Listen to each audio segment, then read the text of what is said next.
Okay, welcome to part J, yay, of the word. Um, what I think this is going to be the final sort of outline you get.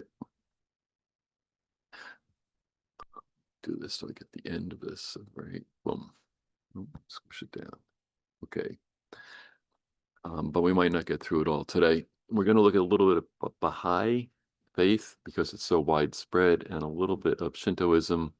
And then I want to review the philosophies that I'm sure uh, have escaped your memory because they're kind of really hard to actually remember all this stuff. Uh, but we want to look at them and realize that what they have to offer is nothing compared to what we have in our relationship with Jesus Christ. Um, the review of the other religions, I did to show you that there's really no authoritative, authentic revelation from the gods in any of them. It's mainly, as I talked about before, from demonic spirits, and that's a culture as well. And following it leads to uh, kind of almost despair in this life, and definitely disaster in the next. So Baha'i was interesting. It's the second most widespread after Christianity. And I'd heard of it. I know it was a cult, and I didn't pay much attention to it. But it was founded in Persia, emphasizes the spiritual unity of all humanity and the oneness of all world religions. Key beliefs include independent search for truth, equality of men and women, harmony of religion and science.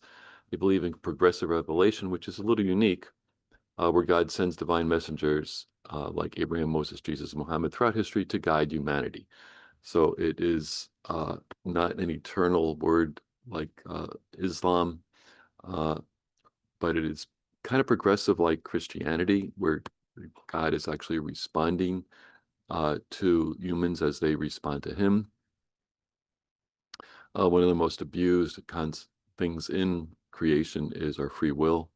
As we'll see, particularly as we review the philosophies, uh, there are religions that and philosophies that are very fatalistic, and then people distort their use of it, and they don't come up with these ideas themselves. Demons are guiding them, just like God guides believers. So the core principle of Baha'i is oneness of God, oneness of humanity, oneness of all religions. It's almost getting like Buddhism there. They promote equality, which is good. Uh, they believe in a harmony of religion and science. Uh, so true religion and science are in harmony, which is actually true of Judeo-Christianity. True biblical embracement is in harmony with true science, but we kind of have seen that science is rigged. It's materialistic from its core. It only wants materialism thing. It wants to exclude God from the picture to people's detriment. And this is good. This is what when I taught my Western Civ courses. I had a number of Muslim students, Catholics, Protestants, Jews in the class. And I encouraged everyone to independently search for truth rather than blindly accepting the beliefs of others. And to do that, you have to go back to what the source documents are. The problem with some of these religions is they don't have source documents. So, what do you do? Um, so I always like to say, okay, how does that actually get down to daily? Turn this a little bit this way. Daily practice, daily prayer, meditation are central practices for individual spiritual development. That is definitely true of biblical uh, Judaism and Christianity. You need daily, and you need to think about what's going on if you want to develop. Otherwise, you remain a baby. Desire the pure milk of the word that you may grow by it with regard to your salvation, says the New Testament. A 19-day annual fast, I think that's kind of like out of Islam. Uh, Nothing between sunup and sundown. No clergy. This actually could be a good idea. Uh, yeah, each person is responsible for their own relationship with God. Uh, that's actually true of biblical Christianity. They God does ordain leadership, but each person is responsible for looking at the truth.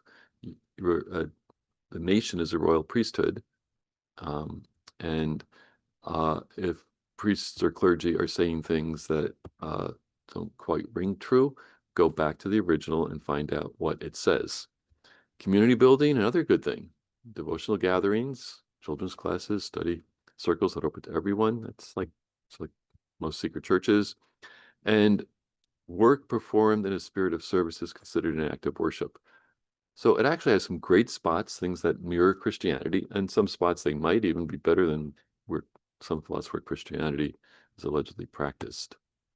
Their worldview, this is where it really is bad. We're moving to a future of unity and peace. Jesus said, you're going to hear rumors of wars, and you hear wars and rumors of wars, and the end is drawing near. The world is getting fragmented. Western Civ is being taken over by Islam. Look at England, it's just tragic. Some of the countries in Europe are wised up to the fact that this unvetted immigration is a really bad thing. Came across some stuff on Instagram, besides cat videos, that compared the economies of the European countries and how they grew. Most of them grew like under 100% over the past 5 or 10 years, or since EU was founded.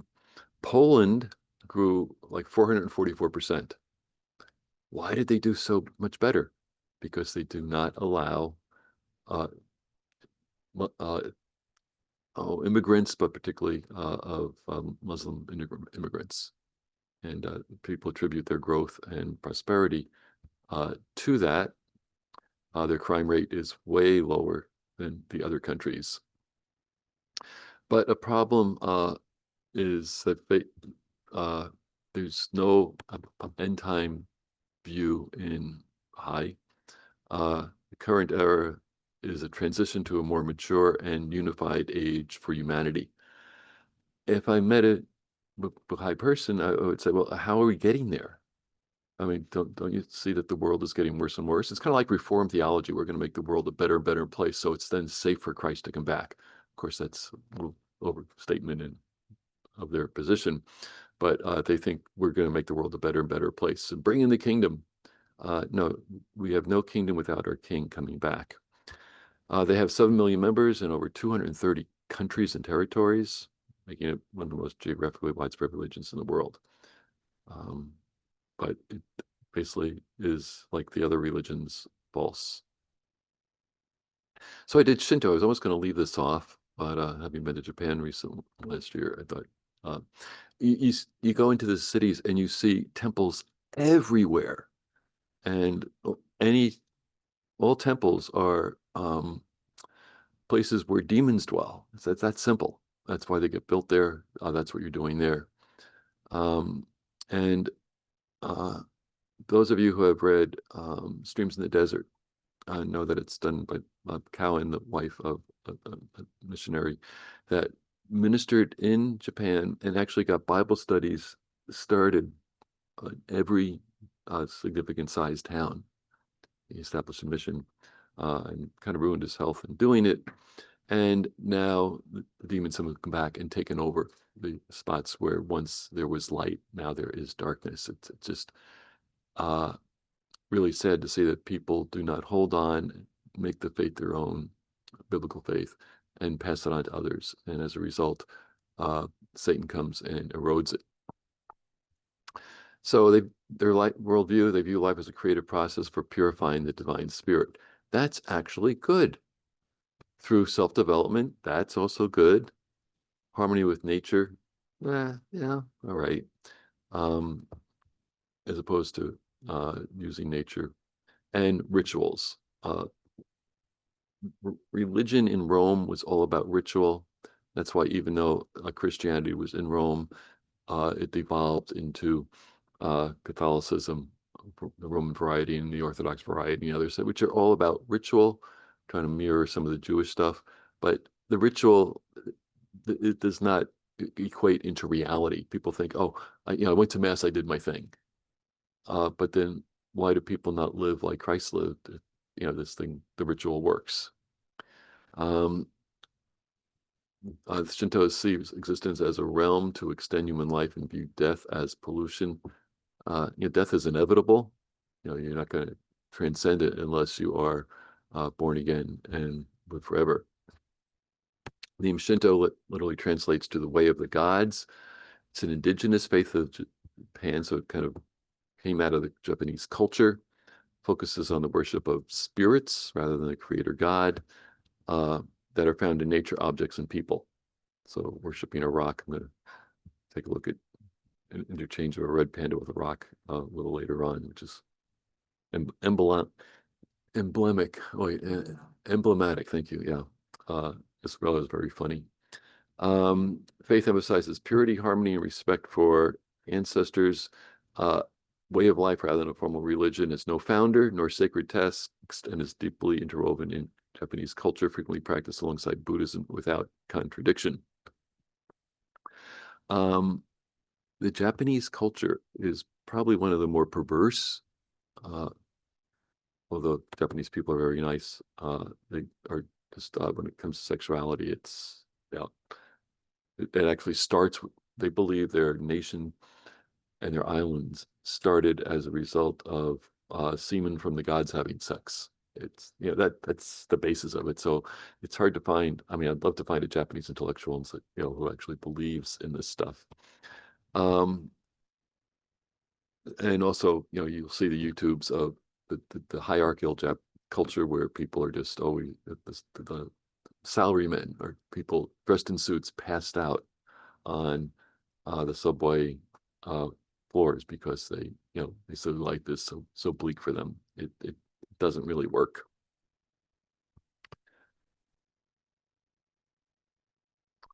The core beliefs, they place a high value on nature, maintaining harmony in it. So worship is like could be flower arranging, ancestor veneration. So what that does is it keeps things from you don't change the status quo. That's as a result you don't progress. The afterlife is seen as a continuation of existence in the spiritual realm. So they don't believe in rebirth, which is decent. But the future is not a place of punishment or paradise. It's simply a different world where spirits reside. How do they know that? Has anybody been there and come and told them that? How do they know? To, I guess, provide a little incentive for folks. Individuals live exceptional lives, may become gods through a process called apotheosis after they have died. And how do they know that? They don't. It's made up stuff. Ritual or belief, no founder, holy text, coexistence with wisdom, and cultural integration. It is so deeply embedded in Japanese culture, it's often seen as a part of Japanese character rather than a separate religion. This is kind of equivalent to folks, which you'll run into, particularly in the city. Oh, I'm a spiritual person. Yeah, right. Well, what kind of spirits are you dealing with? The spirit of the creator, or the created, which are demons. No sacred text. Okay, go there.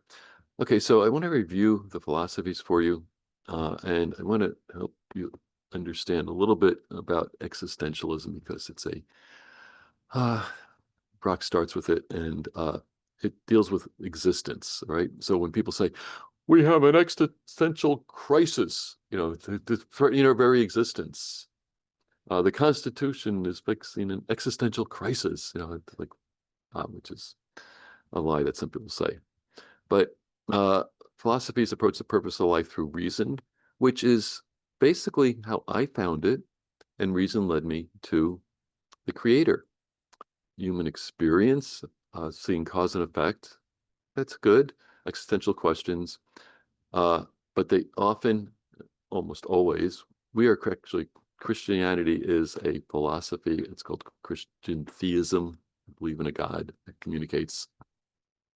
So the problem with all these is they come up with answers with that, or some of them just come up with questions. They have no answers. We'll see that at the end when we look at postmodernism. But there's no divine authority.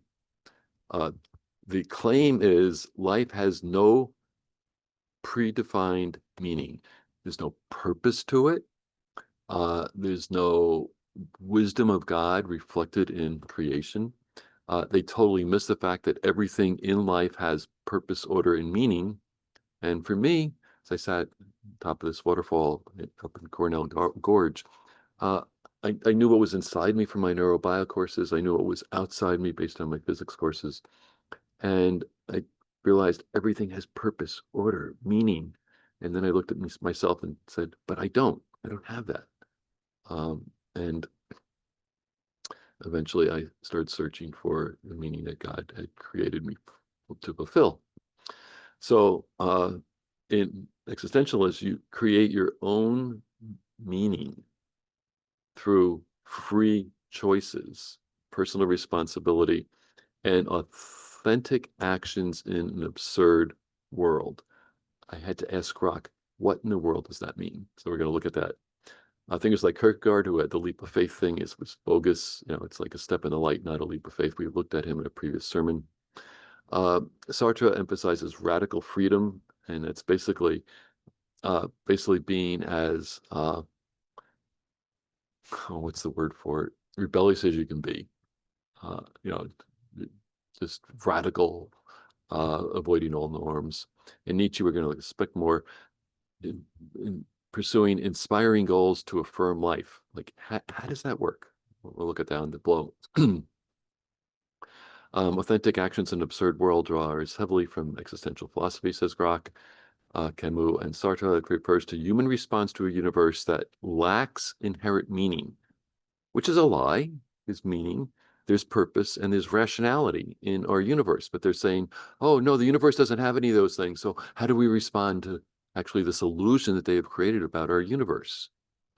Life is fundamentally chaotic, unpredictable, and devoid of any grand cosmic plan.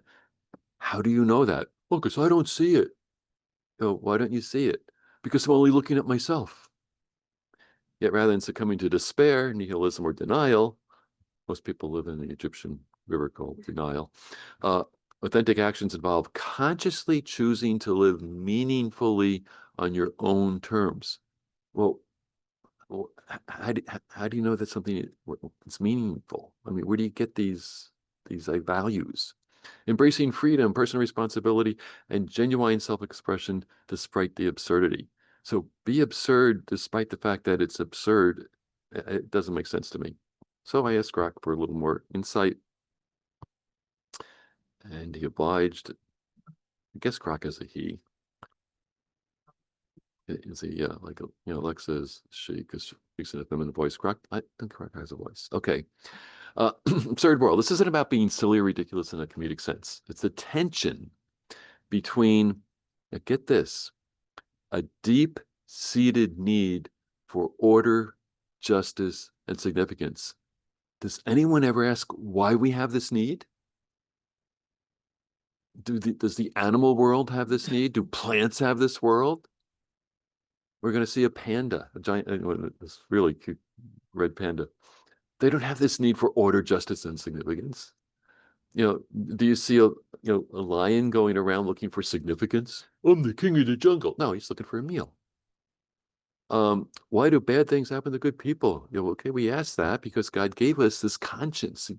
He created us with these things. Rocks don't have this stuff. And if we're just like another rock, uncreated, then it's bogus. And deep-seated need for the reality that the world doesn't provide those assurances. They're looking for reality that the world doesn't provide. Events like natural disasters, random tragedies, or the fleeting nature of existence highlight this absurdity. That's because you're not looking above this world to God. It's called being transcendent. So you keep focusing on the stuff of this life. Yeah, it is absurd. I totally bought into the fact that it's absurd and had no meaning. That's why the dean of the engineering school called me in and said, you should be a race car driver. I said, why? Because you don't care if you live or die. Yeah, you're right. But fortunately, God saved me. Then you need authentic actions. So what is an authentic action? It means rejecting bad faith. So what is bad faith. That's Sartre's term for self-deception. And he says bad faith is conforming to societal roles or pretending that life has predefined meaning. I would say, no, that's not what bad faith is. Bad faith is, like Sartre say, believing in the wrong things, but life does have a predefined meaning. And the way we find that out is by looking at the message from the creator of life. He did it purposefully. You know, people who don't want to believe in God believe in intelligent design. Well, they don't want to believe in the God of the Bible. So there's some intelligent design. So the universe somehow had an intelligence, which you cannot deny if you scratch just a little bit deep into your world of science. It's there, but then they have to explain it away.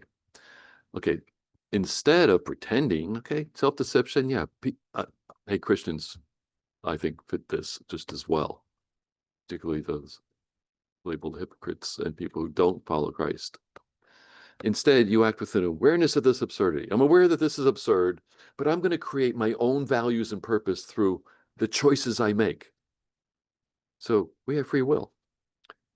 If people would think a little bit more, we can make deliberate choices. Animals act on instinct. Think about that. They really, their instinct is to survive. That's why, they gather food, they kill for food. That's why they procreate. That's, it's just instinct. It's not a choice. I mean, you don't find animals believing in abstinence, which, if you don't believe in abstinence, you're just like the animals. So authentic actions, it's about rebellion against meaningless by affirming life. How are you affirming life? By rebelling against the creator of life. Anyway, we think of it as defiant optimism. I call that naive irrationality. You say, I'm optimistic despite the fact that everything looks terrible. No, you're not optimistic. You're crazy. You're irrational. You're naive to think that things are going to turn out well when they're not. Or creative resistance. So you find a different new way to rebel. That's that's how you affirm life. I mean, I realized in reading this that this is why I didn't understand it, because it doesn't make sense. Concept encourages living fully, not passively waiting for external validation or divine intervention. Well, divine intervention, waiting on God, is you are supposed. Jesus said, "I came that they might have life and have it more abundantly." And I think there are a lot of Christians who just wait around for God to do stuff instead of determining what his will is. And the way you're able to know that is because the Spirit of God is at work in you to will and to do his good pleasure. And there is divine intervention. We praise God every week, just like they did in the Psalms, for how he has answered our prayers specifically. Camus famously illustrated this with Cepheus. He was condemned to eternally push a boulder uphill only to have it roll back down, and finds happiness in his revolt. One must imagine Cepheus happy because he is rebelling against his fate. So as I thought about this, pushing a rocket, really funny thing I saw that I want to share with you. Let's see if I can do this. I don't know if you know what these red pandas are. Okay, this is a red panda. Oops. Okay, here he comes out. What's that? Oh, it's a rock. Okay, when they are attacked or threatened, they get up, and that's their fighting stance, and that's how they fight each other. All right, now he's looking at his enemy. He's sizing it up. Yes, it's this rock. There, I got that rock. And then he goes to check and see if it's still breathing. This is how most people are. All right. Yeah. Okay. Skip. Yeah. So, yeah. Okay. Let's go back to view. In God's eyes. Yeah. All right. Does the rock care? Really? There, I showed that rock. There. This is the absurd rebelling against nature. They're rebelling against existence. It's just that's just every time you're talking with a liberal and you start getting annoyed with them, just remember the red panda attacking the rock because they're scared. So I asked Sly for Grok for real life examples of existentialism because I keep hearing the term, and he gave me some examples of how this plays out. Pursuing a passion despite societal pressure. All right, someone in a stable but soul-crushing corporate job. Some people relate to this.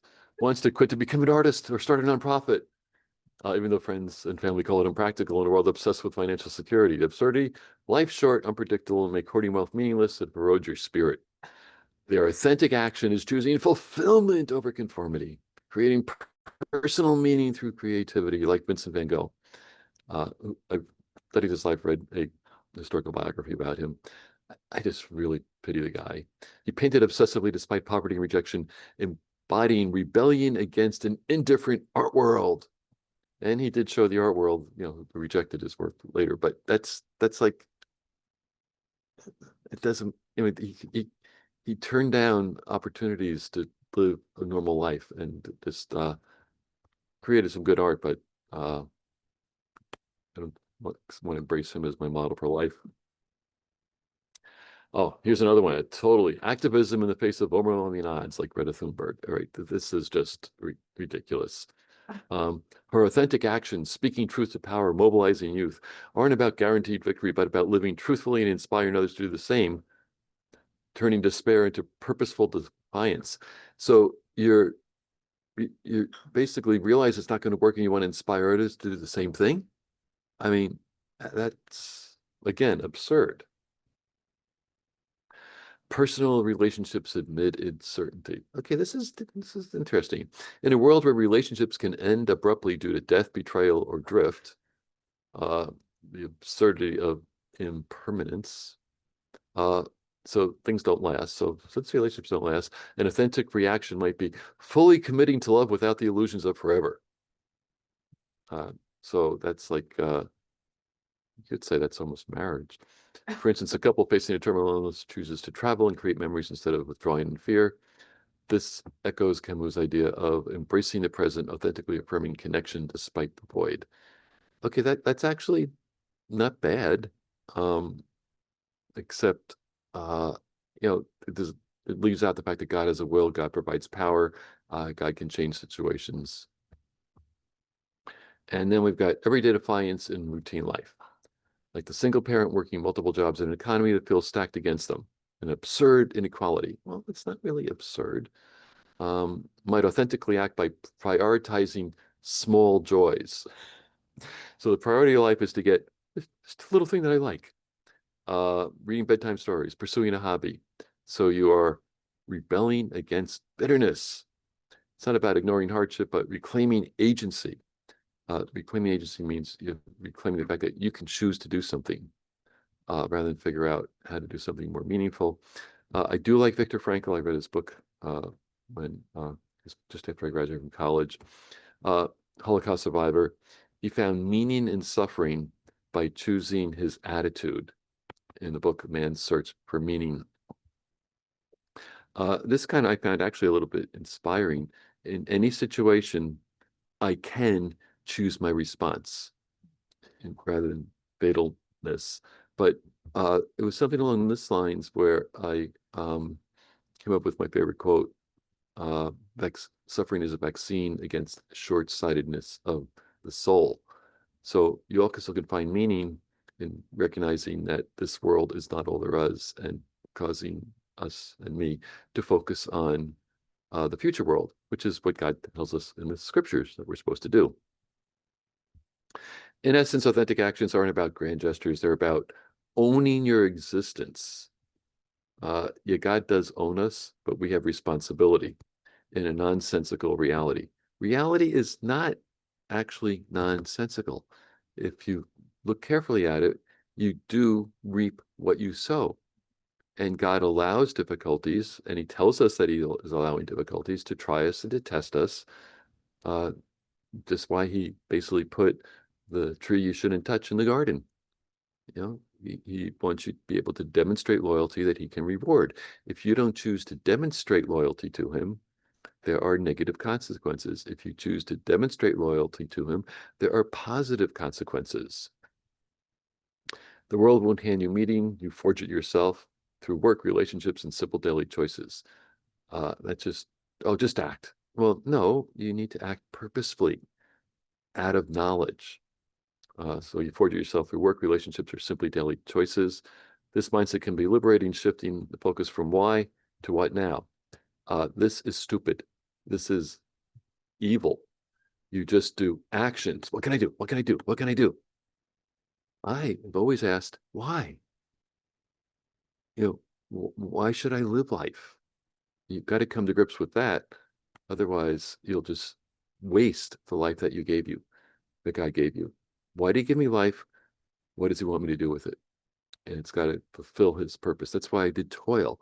Everything should tie back to the purpose for which God has put us here on earth, or you will be sorry. Nihilism. Nietzsche, God is dead, and graffiti that corresponds to it is Nietzsche is dead dash God. He said there's no objective meaning, purpose, or intrinsic value to life. Existence is ultimately absurd or baseless. However, you should live heroically despite this. I didn't bother doing this when Nietzsche warns of the devaluing of values in a godless world. So how do you live heroically? Are you the red panda going out to attack the rock? Is that being a hero? We have this concept of a hero. And it's someone who rises above and beyond their circumstances against the odds. All the apostles are heroes, even though they knew it would cost them their life. But Jesus said, if it costs your life, it gets rewarded in the future. Camus rejected passive nihilism. The absurd arises from the clash for our desire for meaning. Again, where do we have a desire for meaning? Why aren't we content to just live like the animals? Why do we plant and tend and get a harvest? Why don't we just wander around to find food? So it says clash for meaning in the silent chaotic universe that offers none. If you come to the realization that the silent chaotic universe offers no meaning, then that should tell you shouldn't be sending prayers out to the universe because it doesn't care. Right? That's a thing this I've seen in the last 10 years that has kind of developed. Sending thoughts out to the universe for you. Why do that? That's like stupid. Rational beings don't do things like that because most people are rational. So Camus, in the nihilistic vein, advocates heroic living through revolt. Revolt. Okay, revolt against what? Life? Consciously affirming life. How do you do that? Creating personal meaning. Defying absurdity without denial or false hopes, like religion or suicide, which he saw as escapes. Christianity is not a crutch. It's a cure. Neil sets the stage for life as meaningless, heroic living, acting with courage, integrity, and passion. Having passion, we should have enthusiasm. You know what the word enthusiasm means? In God, basically you and God within you. That's what enthusiasm is, which is why Christians should be enthusiastic. For Camus, it's not about being a superhero, but embracing freedom and responsibility to shape your existence. In one sense, this is true. All right.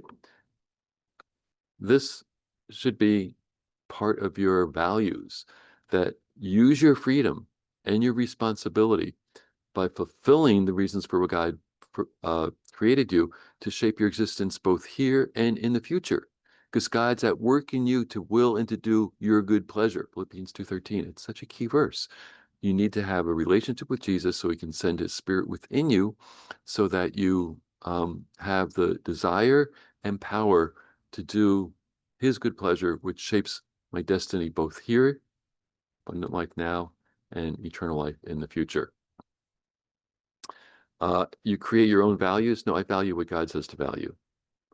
And I'm not going to be attacking rocks like Sophia's does. Um, we should struggle toward the heights. The struggle itself towards the heights is enough to fill a man's heart.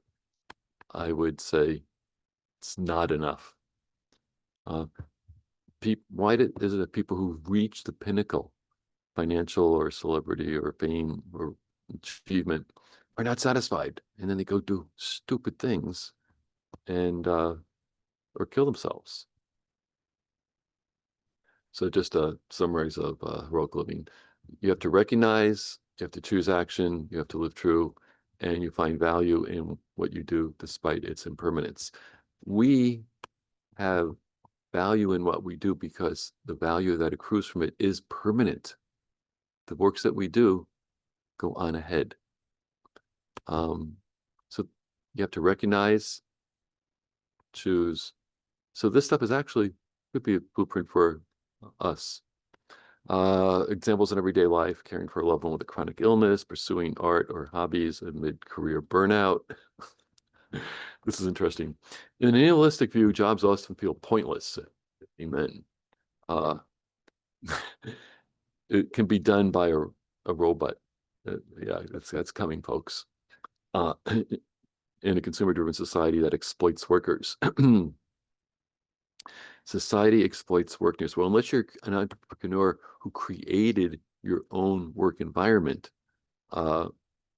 your exploitation is actually not being exploited. They're paying you. I do this little thing in my Western Civ classes when we start talking about capitalism, because you need to get a trade surplus. And I talk about one of my kids' ancestors who was the richest man in Boston at the turn of the century because he had a fleet of trading ships. So I give the hypothetical of he goes over to China and he finds that they sell teacups for 5 cents. So he fills up a ship, brings them back, and sells them for $5. And I said, "Is that fair?" And everybody said, "No." And I said, "Well, you didn't steal the cups. It was a free, you know, free capitalism, a free will trade. They were happy to sell them for 5 cents, and people were happy to buy them for $5. So where's the problem? Because they could have sold them for 5 cents. I mean, $5. Okay, how are they going to get them over here? Where's the capital investing in the ship? Where's the insurance? Where's the risk? Where's the setting up the market? Where's the setting up of the procurement? Where's all those things that make it happen? Where's the compensation for that? If you didn't have the capital to do that, all the cups would still be over in China. But people had never been challenged with that kind of thinking that, yeah. And the only way society progresses in terms of all the stuff that we have, like computing, is because there was not some state plan that developed all these things. Because if you think about I had this thought this week, when politicians get in office, what's their primary job? Not to serve the people, but to stay in office, just to keep their power, even if they do things that actually hurt the people who put them there, which we just experienced in our shutdown. If the state is in charge of everything, then the people in charge of developing new technology, their desire is not to develop something that is better, cheaper, more useful, but to basically stay in power. So I knew someone who worked for IBM, and they came up with the first PC, personal computer, and nobody else had it, and they sold like hotcakes. Then they had people working in research who developed better computers, but they don't put them in to production because the marketing people say we want to get our full cycle out. So they sat on the shelf as prototypes, or even some of them were produced, while other people came like Dell and other, and just kind of cleaned their clock until they actually wound up selling it to Lenovo. It's just yeah. And IBM used to be one of the 10 best companies in the world, according to Peters when he did the thing. And over the years, I kept track of their stock, and because I have a friend who has vested interest in shares. And 25 years later, the shares are still trading about where they were when you got these things to be vested. They're trying to make a comeback, but they've actually been a very evil company. It basically enabled Hitler to more efficiently kill people. If you do some research on that, it was the way they were able to round up the Jews in, you know, ghettos, and the IBM card punching plant kind of thing was right next to the prison camps. It's just, yeah, it's a sad story. So anyway,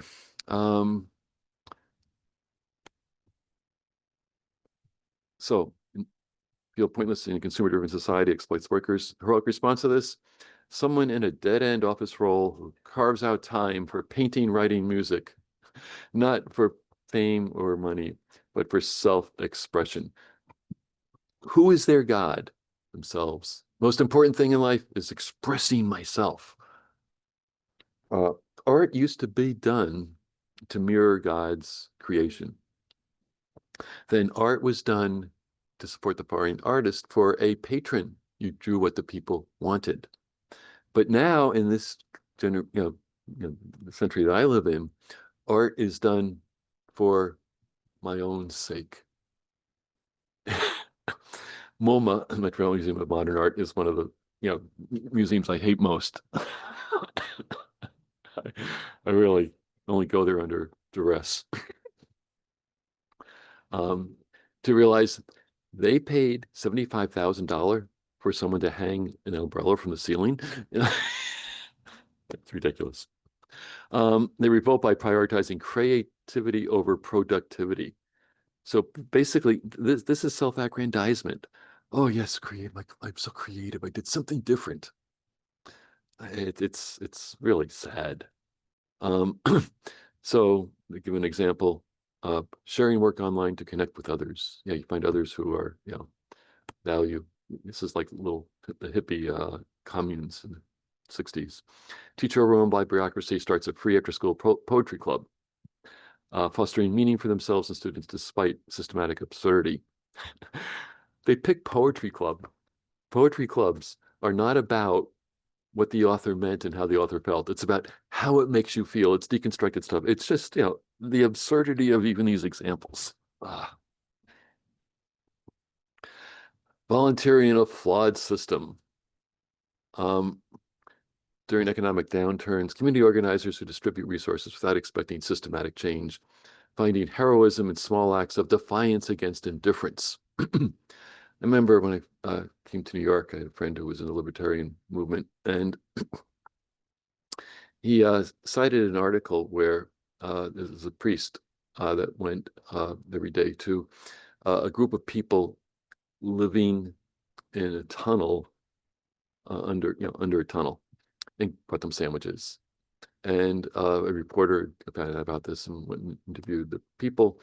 And the recipients of the sandwiches said, without him, we couldn't be here doing this. Do what? Just existing here. Because if they had to go out and find food and find a job or find something, they would have a whole different life. So it was enabling there, and it's called a heroic acts against indifference. That it's not mean I am against food banks and local cleanups and all these other things, but I wouldn't really call this a revolt. I would rather do things that actually help people long term. When I first came to New York and I was dean of New York School of the Bible, I filled in for some people going down to the rescue mission, and I was realizing that basically they are just enabling people to, they tried to have a discipleship program, but and we actually as a church tried helping some people, but there are people who really don't want to change. They just take resources without returning a favor. That is true in Christianity as a large. People are takers rather than givers. History or microcosm of a church.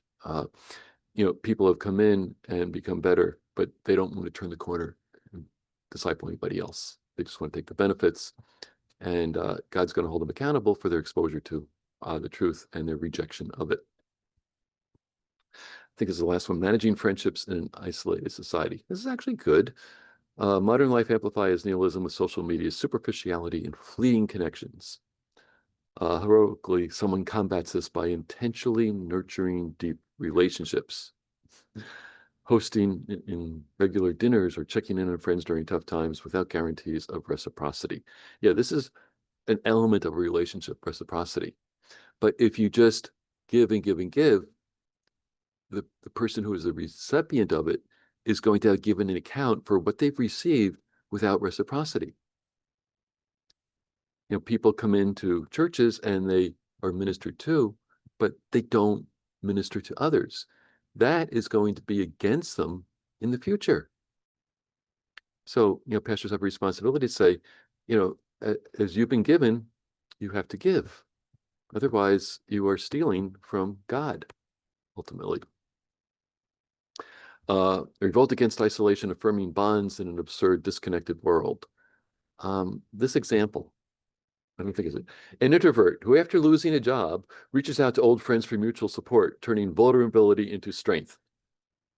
I mean, that's you only reach out to them because you want something out of them. That's not heroic. That's parasitical. All right. Exercising self-care in the face of mortality. Oh, how heroic. I'm taking care. Yeah, I get a massage. Right, exactly. Nihilism highlights life's brevity and pointlessness. We all die anyway. What's the heroic act? Committing to daily runs, meditation, and healthy eating, not for immortality, but to fully inhabit the body and mind now. All right, so I sometimes follow Dave Asprey, and he wants to live to 150. Well, okay, you live to 150, you still die. What's the point? To live what life well now? Yeah. Think of someone recovering from addiction who rebuilds their life step by step. Okay, this is good. Embracing the struggle as a meaningful revolt, similar to athletes training rigorously for personal growth, not just medals. Okay, so I wouldn't call this nihilism. You recover from addiction by rebuilding your life step by step. That's true, right? That's how you do it. You grow in the Christian life step by step. We actually have a song about that. Step by step. We embracing the struggle not as a meaningful revolt, but as response to God's instruction, which is worship. And athletes who train rigorously for personal growth, no, they're not narcissistic. They're actually doing it for growth. So, I mean, basically, it's job enrichment. So, in summary, nihilism diagnoses the problem, which is meaninglessness, correctly. That you need to have meaning. But living heroically in a sorrow world is the cure. No, it isn't. Living heroically and living biblically in a world that is fallen is the cure. Active self-defined engagement. Okay, self-defined engagement. I'm going to determine where the target is by where my arrow landed. That's what you're doing. You're setting a goal that basically isn't something that is eternal or God-honoring or other beneficial. It's just doing what you want to do and then say, look, I did it. Aren't I good? It's like that's a person who's living in unreality. They turn the void into a canvas for human spirit. It's empowering because it puts the power in your hands and excludes God from the equation. Taking action is good. Taking action according to God's will is essential. And if you leave God out of the picture, all your action is meaningless, even worse than meaningless, because it is a rebellion against God. You have left him out of the picture. And when he says, what have you done with the gifts and talents and abilities that I gave you? Oh, well, here it's all back. Oh, you wicked and lazy servant. Eternal darkness, outer darkness for you. Um, so that was existentialism and nihilism. Stoicism, as I mentioned before, I think this is actually pretty good. Um, live virtuously in accordance with the scripture, not nature. How does nature teach you what is virtue? That's, nature teaches you survival of the fittest, right? You uh, reason, okay, reason is decent. It helps you. God gave us reason. He expects us to think. Loving God with all your mind requires reason, and you're an idiot if you're not using reason. Those are the people who get locked up in mental institutions with all the other red pandas. With the universe's order or logos, that's actually their word. Achieving inner peace, their word is no passion. Okay. Uh, yeah, contentment would be a better thing, because you need to have emotions channeled into doing God's will. Accepting fate, well, it's not fate, accepting God's will, and focusing on moral character. As you go back and look at what we said about earlier about Stoicism, it's not bad, but if it's only focused on this life, you are a loser, and you should be anxious about that. Humanism, secular humanism, meaning comes from fallen human values. Yeah, I put the fallen in there, right? Reason, okay, just like Stoicism, and selfishly pursuing personal fulfillment. Okay, I put selfishly in there too. That's what it's. Humanism, secular humanism, is just about living for yourself. It focuses on ethical living. So, how do you know what's good or bad? The only way we know what is good or bad is if God defines it as good or bad. Self-sacrifice is actually good for the right cause. Self-preservation is wrong if you're doing it just for yourself. Collective well-being, okay, that's good. How do we know what's in the best interest of others? How does that not devolve into socialism or communism? But specifically without supernatural elements. So you ignore the God of this world, the God who made this world with a purpose, the God who controls this world, the God whose eyes roll to and fro throughout the earth, seeking to show himself strong on behalf of those whose hearts are perfect towards him. You ignore all that to follow Satan's will. Humanism emphasizes scientific inquiry. Came across 150 things that the French Academy of Science 100 years ago proclaimed as facts that were against the Bible, and all have been proven false.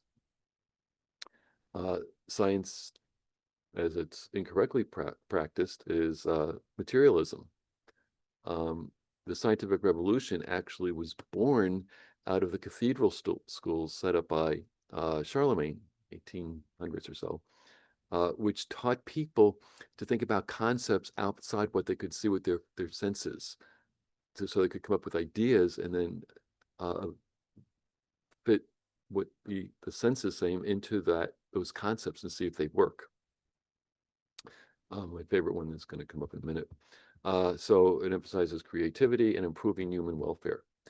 Yeah, what's good for the most, it's empiricism, it's coming down. Okay. Platonism or idealism. There's actually some good stuff. I really do like Plato. Actually, Socrates came up with it. And Plato and Aristotle, one was an intuitive and one is a censor, elaborated upon it. And their findings have stood the test of time. Attain the highest knowledge of the forms, especially the good, to understand true reality beyond the physical world. So if you're not familiar with the allegory of the cave, I'll look it up on Wikipedia. But people are living in the darkness with really bad light, illuminating cutout figures of shadows that are cast on the cave wall. And they spend all their time debating what the actual form is, until one guy goes outside of the cave into the light and sees the real reality. And most people are in the dark, they don't see these things. So Plato understood that there was an ideal form. Like we have a concept of an ideal circle, an ideal square. and then we try to replicate it here on earth. And I saw this in the scriptures where God said to Moses, pay careful attention to how you build this tabernacle and the Ark of the Covenant and stuff, because it's basically a copy of the ideal one, the real one. And God told us what the ideal true reality is, not just in terms of physical objects, but what's going on beyond this. And then we derive value from the eternal ideals. I've yet to run into a Platonist, but I think a Platonist would gravitate towards the scriptures, because they do reveal what the true reality is. Unchanging ideals like beauty, truth, justice. A beautiful painting is only beautiful because it reflects the form of beauty, which exists independently and perfectly. I know anybody in an art history course would object to that, but that is, if you go to a Christian class, you would probably might hear something about that. Platonic idealism, in this sense, emphasizes striving for and evaluating the transcendent beyond this earth. Trans goes beyond, ascendant above, goes above and beyond what lives on this earth. And that's what we need. We need to base our life on the ideal that God has over the flawed sensory world. And that's what Christianity really is about. In real life, this manifests when people prioritize abstract principles like loyalty, hesed, to God, universal truths, or perfect archetypes over tangible imperfect realities. This is where I think intuitives have an advantage a little bit over the people who just rely on all their senses. But the thing is, you can change your perspective. You can embrace these things. Real life examples. We're doing a time. Oops, I'm running out of time. Yeah. Oh boy. You guys can read this on your own. But mathematics is a gateway to understanding forms, because numbers exist as an abstract and unchanging truth beyond the physical world. One of the things I do in my classes, I said, okay, if you dissect a human body, can you tell me where you can find a sentence? Or a paragraph, much less a novel or a book? It's not there. It is something that is beyond pure materialism. And someone who had taken a philosophy course said, oh, it's just muscle memory. I said, right, yeah. Show me how'd that arise? How'd that come about? How do we have words that help enable us to communicate and that differentiate us from the animals? Oh, well, the monkeys have, words. Cats have, 50 different sounds they make. Dogs only make 10. It's like, yeah, let's see. Let's come up with a book or a treatise. NASA engineers calculate orbits for spacecraft. All that stuff is beyond the stuff that we can actually do. Black holes are beyond what you actually observe. We never really can see when we calculate them. It's something that you can only do by going beyond this current world. I'd like to actually come back and do this again, because there's good stuff in here. Many religious traditions draw on Platonic ideas. Not necessarily. They're understood in Platonic ideals in Christianity, positing a divine realm like heaven that transcends the flawed material world. Great, nirvana, but it's not there. Devotees strive to align with these higher ideals. That should be true of us. A monk or nun who renounces worldly possession to live a life of contemplation and virtue is pursuing a Platonic ideal. No, they're ignoring the commands of Scripture to make disciples. Someone volunteering at a shelter because they believe in the universal ideal of compassion. Volunteering to help people get out of that is good. Plato's Academy aimed to guide students towards understanding the forms through reason and philosophy. Education in this sense is about grasping universal truths beyond sensory experience. That is really what education should be doing. Well, our time is up, and we're having our retreat next week. So the week thereafter, we'll come back and finish this off. Let's close in prayer. Heavenly Father, we thank you that you did create a world that does have meaning, purpose, order. We see it around us, and from that we can infer that there's a God of purpose and meaning who purposely put together this world for something that goes beyond it. Thank you that you've told us what that purpose is, to share a life with you, both in the here and now and in eternity. Thank you that that purpose includes rescuing us from this fallen world by sending us a ransom from heaven in the person of the Lord Jesus Christ, who gave himself for us so that we might have life and have it abundantly. Thank you again that you put your spirit within us to will and to do your good pleasure, but you gave us the free will to be able to grieve or quench that spirit. And you show us again and again in your word that there are consequences for our thoughts and our actions. And we can do what either pleases you and make that our objective, or pleases ourselves, which is actually pleasing Satan, which leads to disaster. Thank you that you clearly show that there are benefits to following you and negative consequences for not following you. And pray that you would give us the strength to see that, embrace it, and use your spirit to power us to do it. In Christ's name, we give you thanks. Amen.